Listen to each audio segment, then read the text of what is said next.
നമസ്കാരം. ജന്മന കേൾവിയില്ലാത്ത കുട്ടികളിൽ കേൾവിശക്തി തിരിച്ചു കിട്ടാനുള്ള ശസ്ത്രക്രിയയാണ് കോക്ലിയർ ഇംപ്ലാന്റേഷൻ. കോക്ലിയർ ഇംപ്ലാന്റേഷനിൽ പ്രധാനപ്പെട്ട രണ്ട് കാര്യങ്ങളാണ് ടൈമിംഗ് ഓഫ് കോക്ലിയർ ഇംപ്ലാന്റേഷനും ഓഡിറ്ററി വെർബൽ തെറാപ്പി അഥവാ AVT. അതായത് ഏത് സമയത്ത് എത്രാമത്തെ വയസ്സിലാണ് കോക്ലിയർ ഇംപ്ലാന്റേഷൻ ശസ്ത്രക്രിയ ചെയ്യേണ്ടത്? സാധാരണഗതിയിൽ ജന്മന കേൾവി ഇല്ലാത്ത കുട്ടികളിൽ 3 വയസ്സിന് മുന്നേ തന്നെ കോക്ലിയർ ഇംപ്ലാന്റേഷൻ ശസ്ത്രക്രിയ ചെയ്തിരിക്കണം. എന്നാൽ ഐഡിയൽ ഏജ് എന്ന് പറയുന്നത് ലെസ് ദാൻ 1 ഇയർ ആണ്. അതായത് 1 വയസ്സിന് മുന്നേ. അതായത് 6 മാസത്തിന് ശേഷം എപ്പോൾ വേണമെങ്കിലും കോക്ലിയർ ഇംപ്ലാന്റേഷൻ ചെയ്യാവുന്നതാണ്.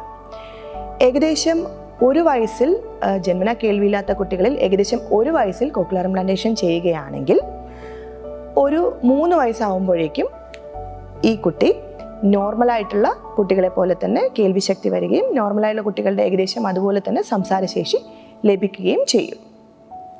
അതുപോലെ പ്രധാനപ്പെട്ട ഒരു കാര്യമാണ് AVT അഥവാ ഓഡിറ്ററി വെർബൽ തെറാപ്പി. അതായത് കോക്ലിയർ ഇംപ്ലാന്റ് ശസ്ത്രക്രിയയ്ക്ക് ശേഷം കൊടുക്കുന്ന സ്പീച്ച് തെറാപ്പി. അതും കുട്ടികളിൽ ശസ്ത്രക്രിയയ്ക്ക് ശേഷം സംസാരശേഷി ഡെവലപ്പ് ചെയ്യാൻ സർജറിയെ പോലെ തന്നെ ഇമ്പോർട്ടൻ്റ് ആണ് ഈ സർജറിക്ക് ശേഷമുള്ള ഓഡിറ്ററി വെർബൽ തെറാപ്പി.